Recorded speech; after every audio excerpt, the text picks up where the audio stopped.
إنا لله وإنا إليه راجعون. أشهد أن لا إله إلا الله وأشهد أن محمدا رسول الله.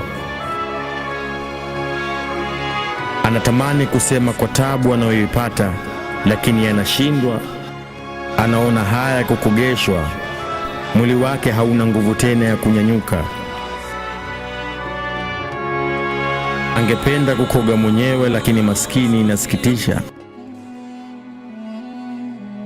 Maji yawe ya moto yawe baridi kwa vuguvugu, yanampa shida kwa hali yake.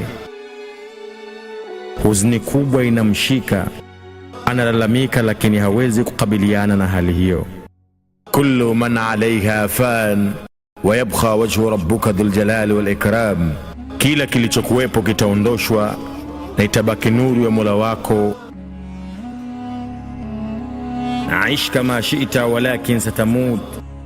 Ishi utakavyo, siku yako yaja. Ni vazi lisilo thamani katika macho ya mwanadamu, linalounganishwa bila ya ustadi. Hivi ni nani angeweza kulikubali akiwa hai?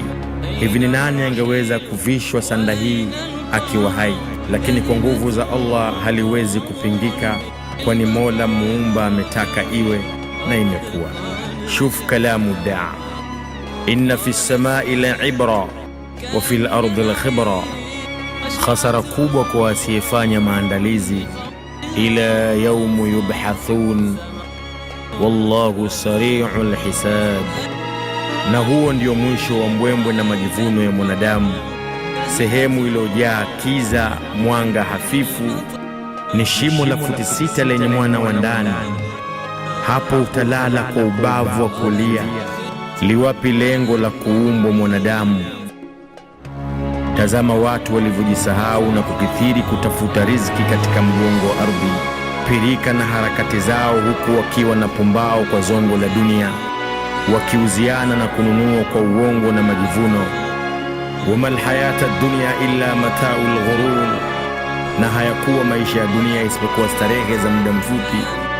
Angalia viumbe wafanyao mashindano kwa kujifakharisha katika majenzi, kana kwamba wataishi milele. Alhaakumut takathur hatta zurtumul maqabir.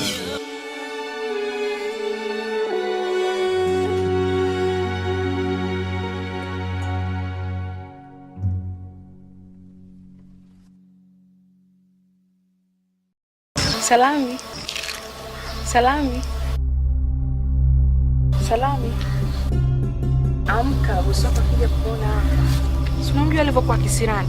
Si unakumbuka hata jana alivyokuwa anakufanya? Yaani hivi vitendo havipendezeki kabisa kiubinadamu.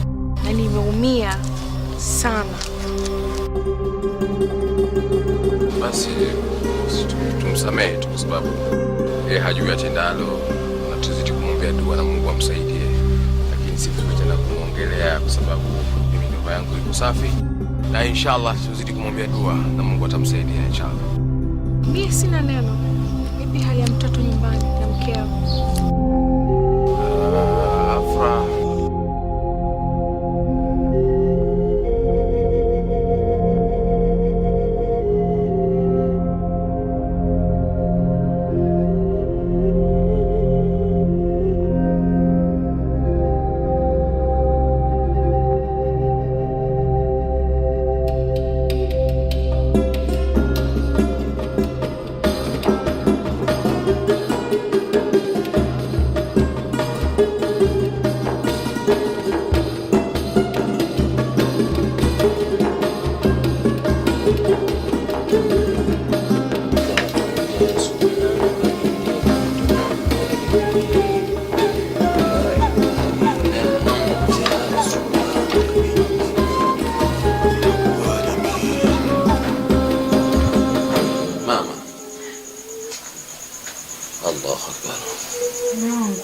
Unajua hali mtoto ilishakuwa mbaya sana, yani tungepeleka hospitali.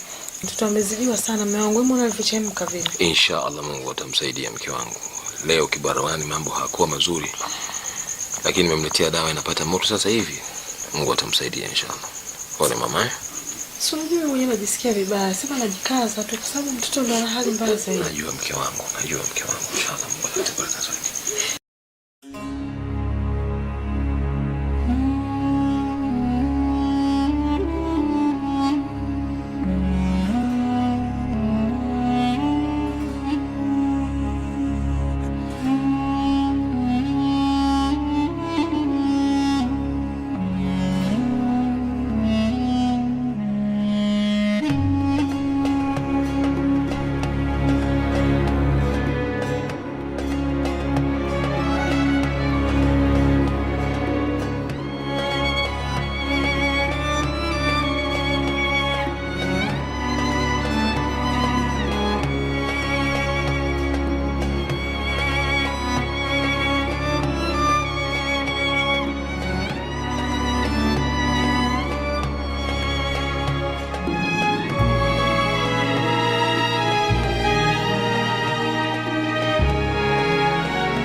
Jitahidi unywe dawa mwanangu, nasikia ukate afu wewe bila nikuandalia dawa.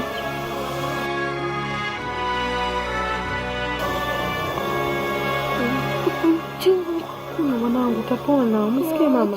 Najua mwanangu, kunywa upone mamangu. Kunywa mwanangu.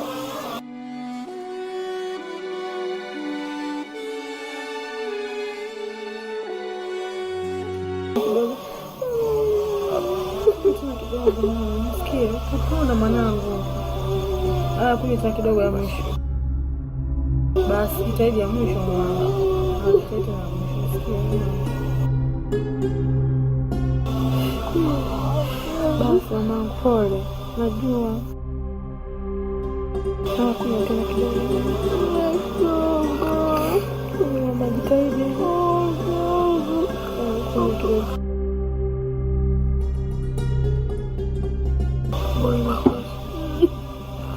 Basi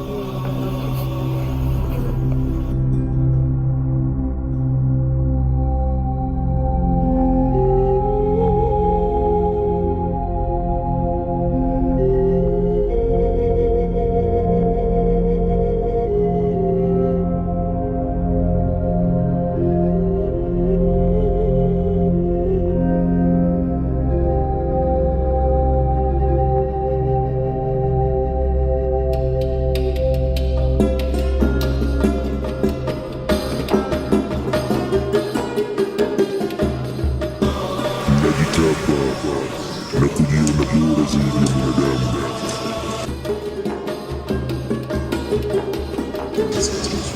Pokea tu salami, wewe wala usijali. Hizi nimekupa mimi mwenyewe kwa mapenzi yangu, umeelewa?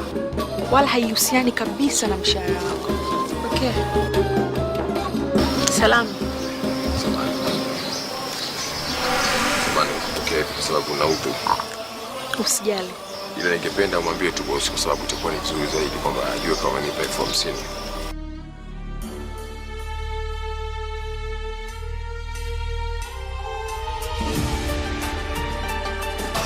Wewe chance kweli wewe. Nani alikwambia hapa ni shirika la msaada? Muda wako wa mshahara hujafika, unaanza kuleta makanyagio yako hapo, unasumbua, unataka hiki, unataka kile. Wewe matatizo yako na familia yako ni huko. Mimi sikukutuma uoe, sikukutuma uzae. Nenda kawaambie wazazi wako, mwambie baba yako, mwambie mama yako, shangazi yako, waambie huko wakusaidie. Shwaini wewe. Kelbu mkubwa. Tena sasa nakwambia, kama umechoka kazi sema sasa hivi. Toka mbele yangu. Toka mbele yangu, kelbu mkubwa wewe. Mwangalie na limulimuli lake yukoje nazo. Ndio maana unashika kazi kila mahala unafukuzwa tu. Ndio maana hata huko ulikokuwa utafukuzwa na utaendelea kufukuzwa tu wewe. Kelbu wewe. Shenzi kabisa. Uliambiwa hapa ni shirika la kugawagawa pesa, hakuna. Una kisima cha pesa hapa. Shuwaini wewe. Bwege nazi mkubwa wewe. utenge maji. Kuja kuombaomba pesa hapa. Kwanza anayekuzoesha mtindo wa pesa hapa, ukome kabisa, weke nazi wewe.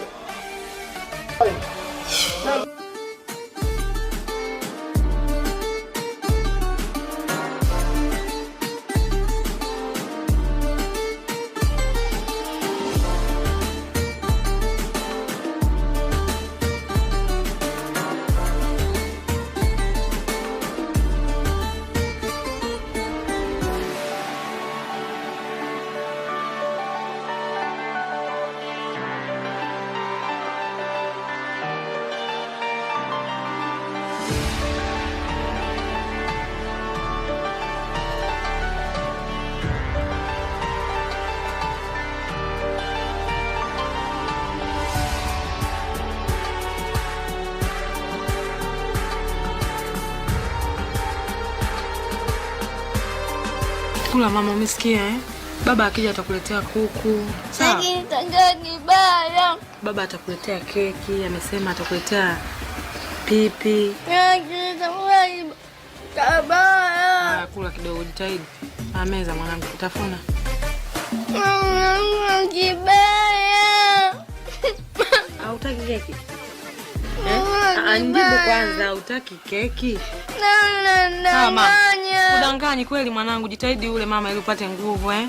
Kula mwanangu. Mambo si hayo.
Lakini timamu kweli huyu.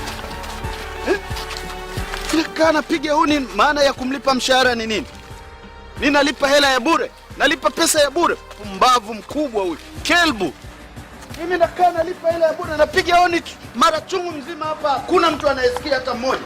Anafikiri pesa zinaokota. Mimi siokoti pesa mimi. Huyu bwege yuko wapi? Na kwa nini naita muda mrefu kiasi hicho hataki kuitika? Kama amechoka kazi si aseme.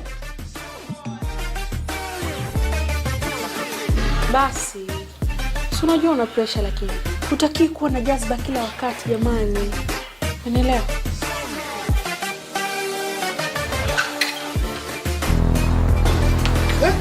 Mimi nalipa pesa tu. Wewe Salami. Nene inawezekana kishaanza mambo yake ya swala. Swala hapa kwangu nimekataa. Shem kabisa kelbo huyu. Wewe Salami. Salami.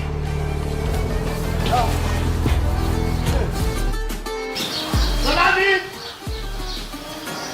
jamani, nitafuta nini huyu kijana? Salami! We Salami!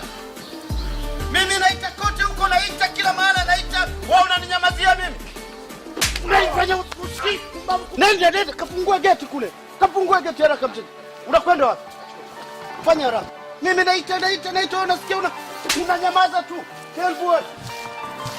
Tenda kimbia. Sina muda wa kupoteza.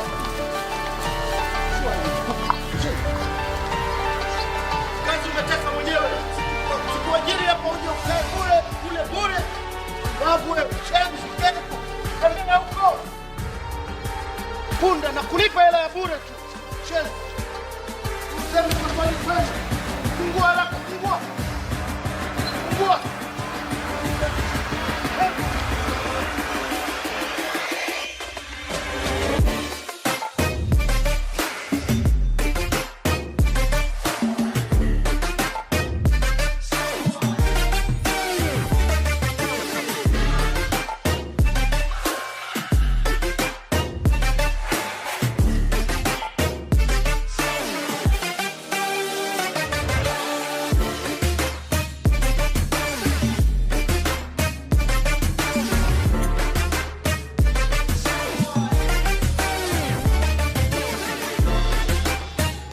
Toa haraka kelbu wewe.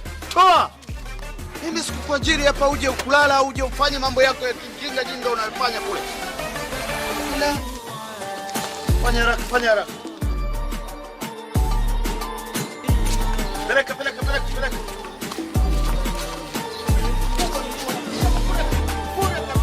Wewe nani tena? Hizi kazi zetu shehe. Huyu mimi bwana huyu. Hizi kazi za kwetu mzee Zuberi. Tunapa watu wakifua.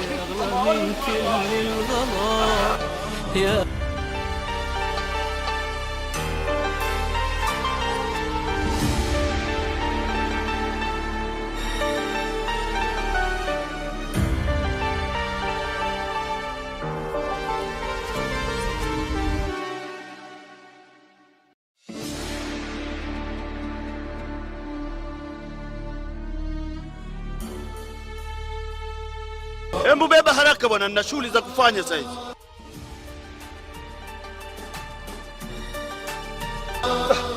Hizi kazi zetu. Kila siku nakwambia wewe mpa mtu mvivu kama nini yule. Hizi kazi zetu. Mimi huyu kijana huyu. Sina hamnaye kabisa huyu. Tena ameshanichosha kabisa, hata sidhani kama ana siku 2-3 hapa nyumbani huyu. Huyu Swadakta. Shenzi kabisa. Swadakta. Sasa nakwambia mimi.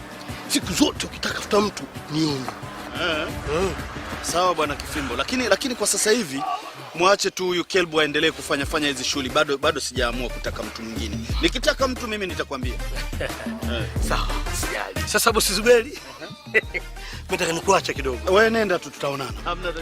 Sasa mchana huu Kisirani huyu kaka huyu. Ni kila siku majumbani mwa watu. Hana kazi ya kufanya na hicho ndio alichokuwa nakitaka.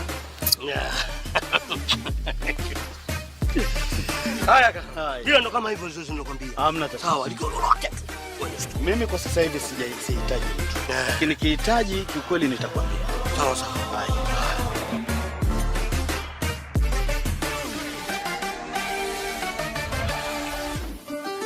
Tena nimesahau. Siku nyingine ukirudia upumbavu wako huu uliofanya huu. Kazi huna na mshahara sikulipi. Shenzi wewe, kelbu mkubwa, kafanya shughuli zako. Samahani boss, lakini nilikuwa na swali, sio kama Kelele! Kusali ndio nini? Kusali ndio kitu gani nakuuliza? Nimekuja hapa napiga honi kimya, naingia ndani naita kote huku mimi napiga kelele naita salami. Wewe unanikalia kimya mimi? Wito wangu mimi na swala kipi bora? Swala inakulipa mshahara wewe? Shenzi wewe kabisa. Tena nisisikie. Siku nyingine usiniletee mambo yako kanambia swala huko. Swala ina mke wako. Hapa hakuna swala. Swala kitu gani?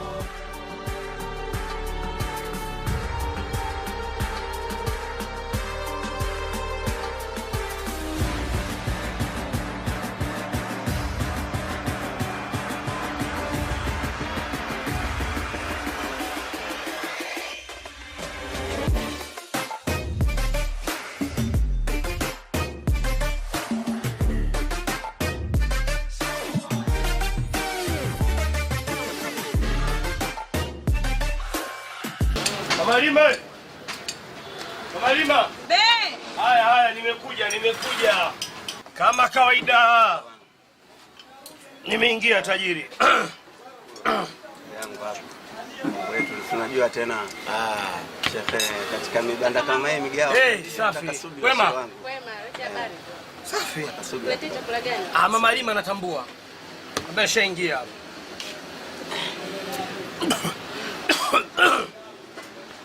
Ndugu yangu, huo sio ungwana.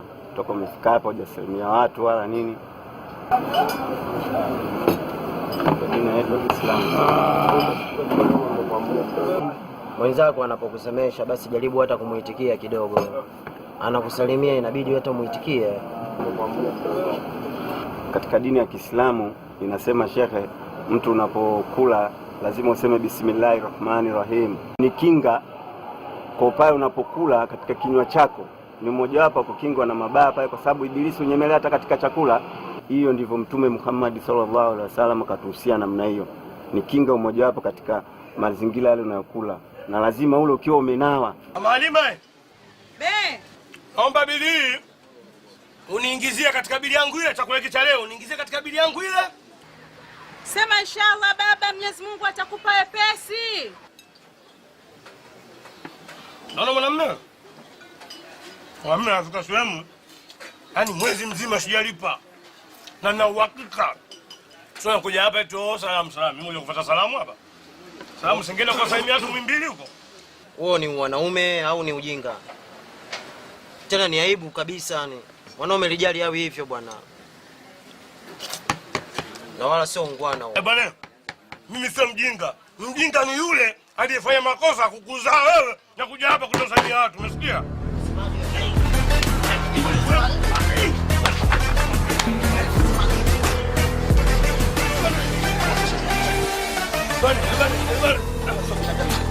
Niachie bwana. Tapiga mimi wewe. Usikuntisha na mwili wako huo. Huo mwili wenyewe haujisi wa minyama mtembe. Ona bila wote. Njoo.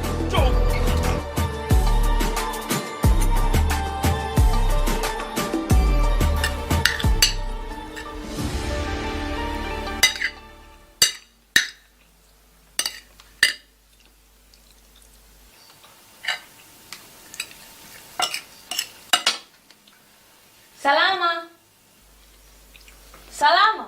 Abena. Ushamwandalia Salami chakula? Hapana mama. Muda wote ulikuwa unafanya nini? Maana kipindi kirefu sana nimekwambia kamwandalia chakula. Nilikuwa namalizia usafi jikoni, alafu nimwandalie. Sasa sikia nikwambie. Nenda kamwandalie chakula haraka. Acha chochote unachokuwa unafanya. Sawa mama.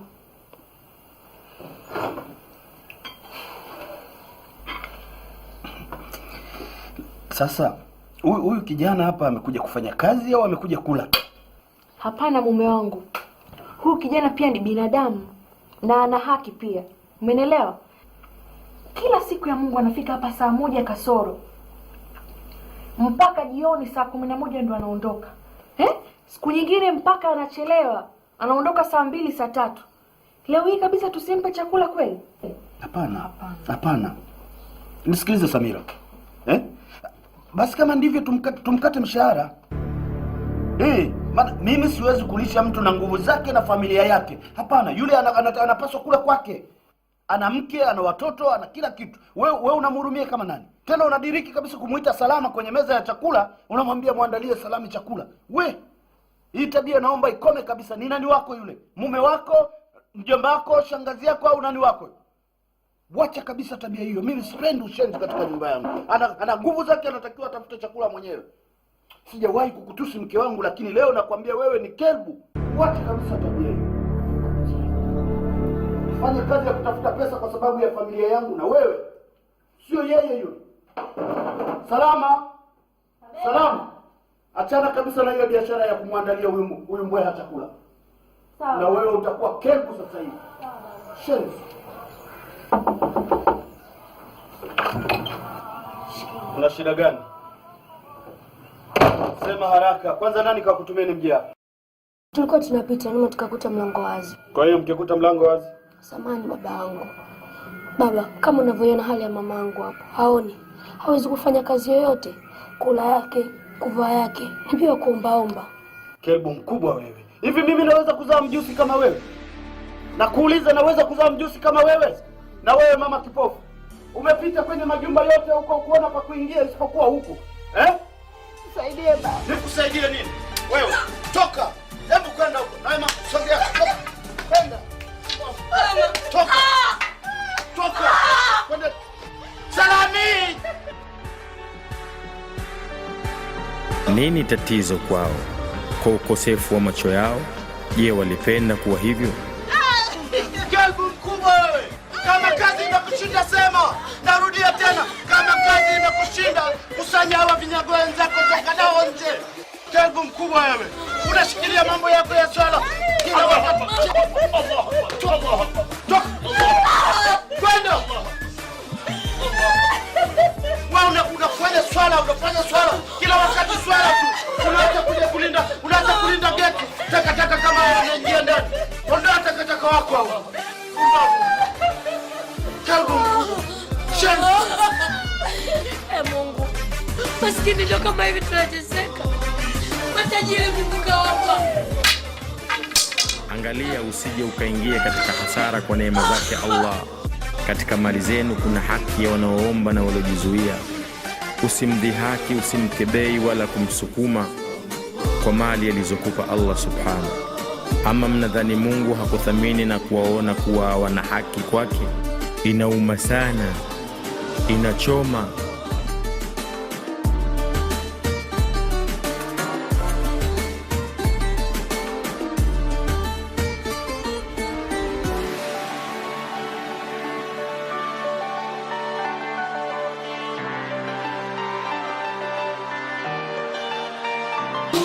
Jaja pole potona mimi na tujala. Tumeshinda tujala kitangu. Tizama.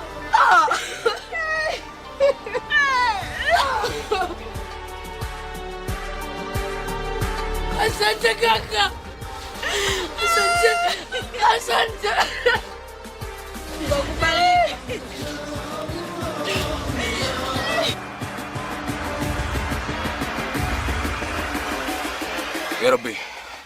Ya Rabbi msamehe bosi wangu ya Rabbi. Masikini kama hawa ya Rabbi umekosa nini? Astaghfirullahalazim ya Rabbi. Mama kipofu haoni. Kwa nini bosi anakuwa hivi? Ya Rabbi msamehe bosi wangu. Ajui tena.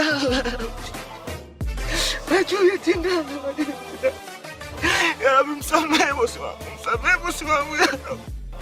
Maskini wale watoto wajui hawezi kuwafanyia vile. Ya Rabbi,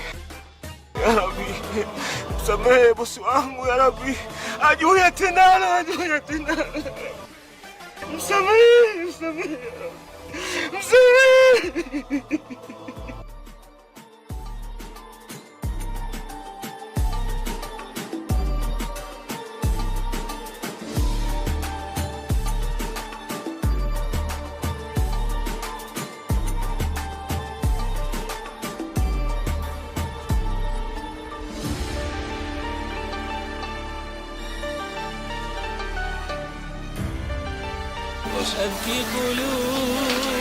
Na bosi, kuna kazi yote unahitaji msaada?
Leta hiyo 10,000. Wewe kwa siku leo tumelewa sana. Hiyo 10,000 tumechukua na hela hizi ndio nataka mkate panga. Mkate. Allahu Akbar. Allahu Akbar. Assalamu alaikum wa rahmatullahi wa barakatuh. Ndugu zangu, msifanye jukumu la Allah ambao Mwenyezi Mungu tayari ameshampanga kiumbe maalum wa kufanya shughuli hiyo. Kifimbo, huu ni mdogo wangu, unamjua. Tatizo liko wapi? Tatizo liko wapi? Sasa nakushukuru sana Sheikh. Ila huyu kufanya biashara wote Allah tuzulumu. Allah Akbar. Hivi ndio mtafuta leo tumempata. Tulia. Ngoja wao wazungumze. Na mnamdai shilingi ngapi? Sio hela nyingi sana ustazi, ni hela ndogo sana. Lakini kutokana na ujeuri wake tumeamua tumfundishe adabu kidogo. Ngoja kwanza ustazi. Kifimbo. Pesa unanidai ni shilingi 50,000. Lakini tayari nishawapa shilingi 10,000. Bado 40 tu. Basi inshallah. Tuseme inshallah. Hizi ni shilingi 20,000 na hiyo shilingi 10,000 itakuwa jumla 30. Na shilingi 20,000 iliyobakia naomba msimdai huyo. Mimi ninachukua dhima ndio nitakayelipa hiyo shilingi 20,000. Kikubwa tu mnielekeze mnaishi mtaa gani. Panapo majaliwa inshallah siku ya kesho ama kesho kutwa nitawaletea hiyo baki. Nashukuru sana Sheikh. Ila tumepokea hiyo 20 na hiyo nyingine tumesamehe. Allahu Akbar. Haki yenu hiyo. Inshallah tumesamehe. Tunashukuru sana. Inshallah. Asante. Lakini vitu kama hivi hamna tatizo. Sala ni kitu muhimu sana. Pole. Pole sana. Nashukuru sana. Astaghfirullah. Sema astaghfirullah kwanza. Wa kumshukuru na kumpa shukrani ni Allah, kwani yeye ndo aliyesababisha yote haya na akakupa hii kinga.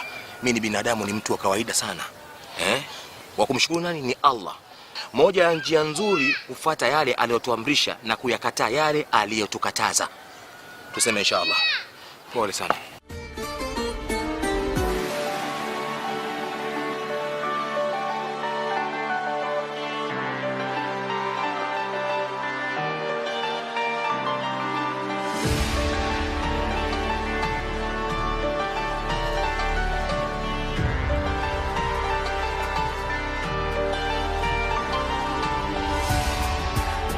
Yangu yani mimi pale ani sijawahi kabisa, ile ni mara yangu ya kwanza. Kifimbo, hiyo ni haramu.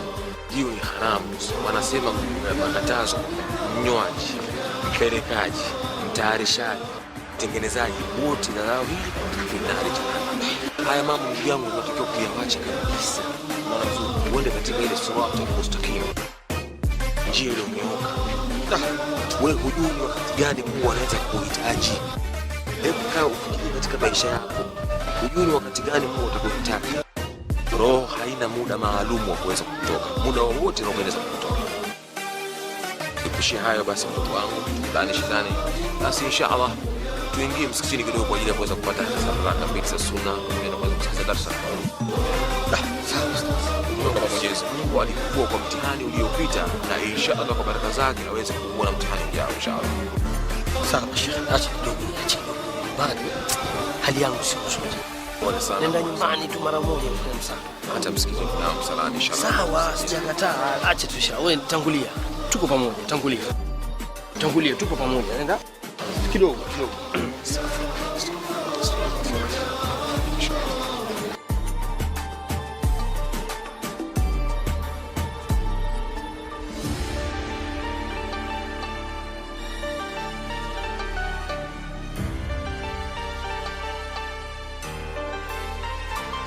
Tutagusia ni namna gani mwanadamu anayemuasi Allah subhanahu wa ta'ala, ile hali ambayo inamtokezea katika siku yake ya mwisho wa kuondoka duniani, ama katika hali ya kutolewa roho. Vile vile ndugu zangu wa Kiislamu, tutamuelezea mja ambaye yeye aliishi na alitumia muda wake wote katika kumwabudu Allah subhanahu wa ta'ala na kutekeleza maamrisho ya Allah subhanahu wa ta'ala. Ndugu zangu wa Kiislamu, Mwenyezi Mungu subhanahu wa ta'ala anasema, kullu nafsin dhaikatul mauti, hakika kila nafsi itaonja uchungu wa mauti. Thumma inna ilayna turja'un, kisha sote tutarejea kwa Allah subhanahu wa ta'ala. Kwa hiyo ndugu zangu wa Islam, katika kusikia aya hii ama katika kuzingatia maneno haya Allah subhanahu wa ta'ala, tutambue ya kwamba Mwenyezi Mungu sisi sote atatuondoa duniani hapa ama atatuondoa katika ulimwengu huu. Kwa hiyo ndugu zangu wa Kiislamu, tumwangalie mtu mbaya ambavyo anapata tabu katika kutolewa roho. Ndugu zangu wa Kiislamu, malaikatu ruhu atakapofika mbele ya mtu huyu, mtu ambaye alikuwa muovu, hatekelezi maamrisho ya Allah subhanahu wa ta'ala, yeye anapoambiwa nenda kaswali, basi anatoa dharura za kila aina. Anapoambiwa nenda kasome, basi ana sababu za kuumwa na hali kadhalika. Mja huyu yeye akaishi katika maisha yake yote katika kumwasi Allah subhanahu wa ta'ala, basi vipi Israel atakapofika ule wakati wa kumtoa roho? Ndugu zangu wa Kiislamu, Mtume Muhammad sallallahu alayhi wasallam anasema, mja huyu ambaye anamwasi Allah subhanahu wa ta'ala atatolewa roho mfano wake kama mbuzi ambaye anachunwa ile ngozi. Yule mbuzi ambaye tayari amechinjwa, basi anachunwa ile ngozi yake kwa ajili ya kuandaliwa. Basi malaikatu ruh ndivyo atakavomtoa roho mja huyu, na huku hali yake akiwa ni hali ya kutapatapa, akionyesha hali ambazo kibinadamu sio nzuri, za kuhangaika huku na kule, hapa na pale, lakini itakuwa imefika muda wake. Na malaikatu ruh hamwendei mtu isipokuwa anakuja kwa ajili ya kukutoa roho. Hilo ndugu zangu wa Kiislamu lazima tulijue. Israel atakapokuja kwa mbele yako, basi ujue huyu amekuja kwa ajili ya kutoa roho yako. Lakini kitakachokusaidia pale, ama roho yako aitoe kwa hali ya usalama, kwa upole kabisa, basi ni matendo yako ndiyo atakufanya Israeli ni namna gani aweze kukutoa roho.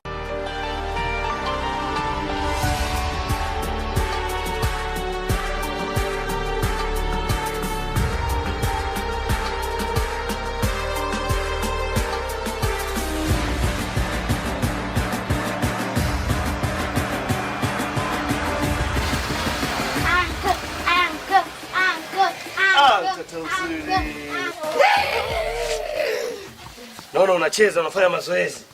Safi.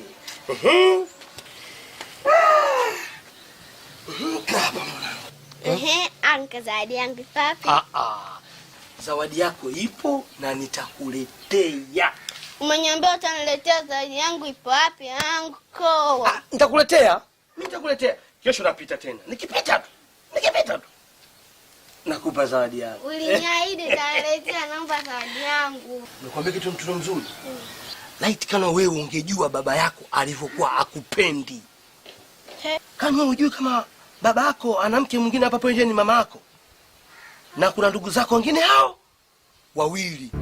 Sasa mimi baba anipendi. Akupendi hata kidogo. Anipendi. Akupendi hata kidogo. Anawapenda watoto wale wengine wako hawa wawili. Anko, niambie ukweli. Nisikize mimi. Ila mimi acha niende. Kesho napita tena kukuletea ile zawadi Haya, uncle. Fanya mazoezi. Changamka. Haya, bye eh? Haya. Safi. Salami.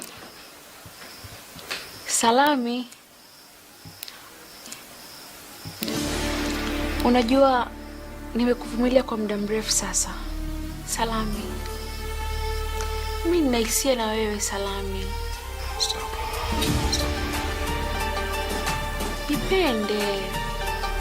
Nipende Salami. Na sijai kuona mwanaume mfano wako. Nipende Salami. Salami. Naongea na wewe. Salami.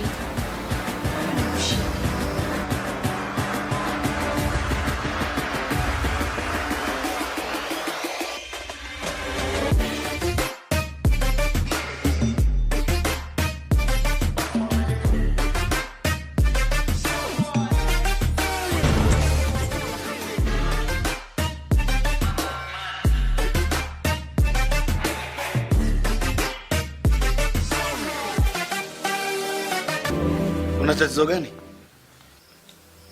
Yaani bado una hasira zile zile za mchana?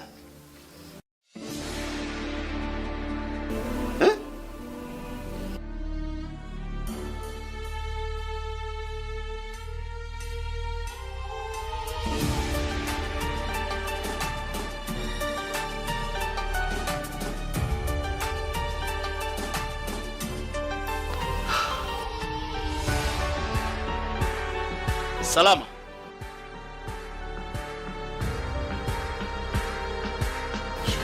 Ulikuwa wapi? Mbona naita muda wote huko? Nilikuwa sijasikia baba. Hebu niletee kile vichangu kile. Sawa baba. Liwapi lengo la kuumbwa mwanadamu?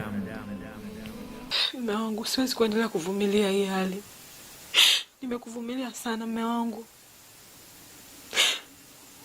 Kila kitu. Kwa hali na mali, kwa umaskini tuliokuwa nao. Nasema labda mume wangu inshallah kesho atafanikiwa. Mtoto akiumwa. Nakwambia mume wangu mtoto anaumwa. Huna hata shilingi. Nasema inshallah Mwenyezi Mungu mume wangu labda atampa kesho. Afra mama. Nenda kwa rai mwanangu. Sawa.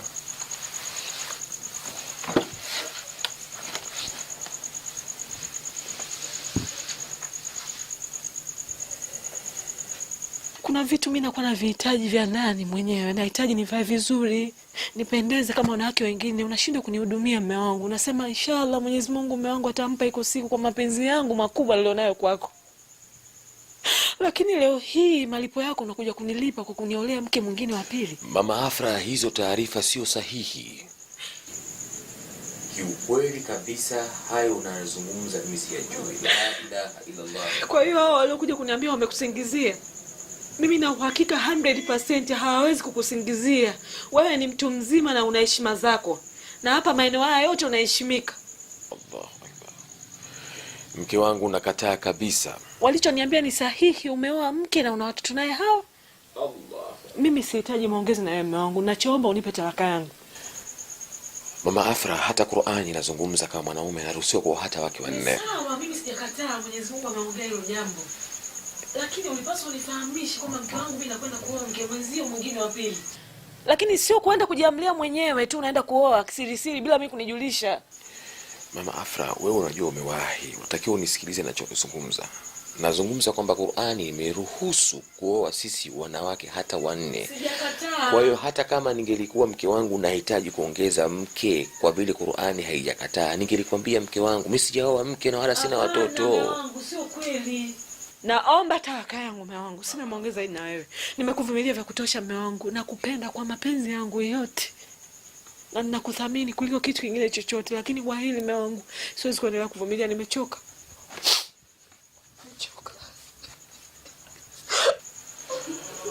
Ya Rabbi. Ya Rabbi. Nirahisishie mtihani mja wako. Ya Rabbi.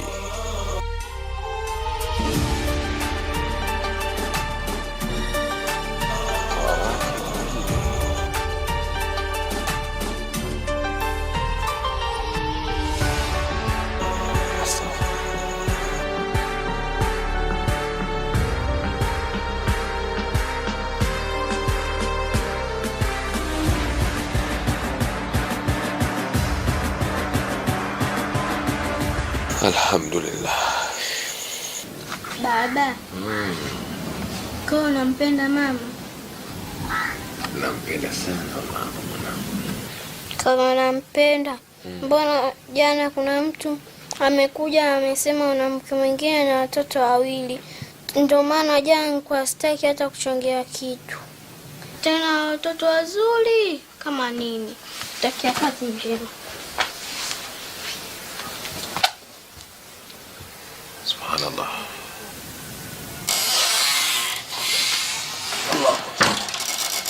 Salama. Naomba leo unavotoa mguu wako hapa ukalale huko huko kwa hiyo mke wako mkubwa, na kama utarudi hapa naomba urudi na talaka yangu. Mama Afra, toka jana nishakwambia kwamba hizi habari sio sahihi. Sio sahihi nini? Mlani sheitani. Siwezi kumlani shetani katika hili mume wangu. Hivyo unanieleza nini kila wakati unarudia maneno hayo hayo? Nimeshakwambia naomba talaka yangu. Unaniangania nini? Naomba unipe nini? Talaka yangu. Astaghfirullah. Nakwenda kazini.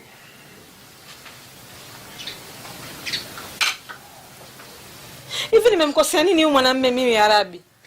Mapenzi yangu yote niliyompa anakuja kunilipa kwenda kuniolea mke mwingine. Sikubali mpaka anipe talaka yangu.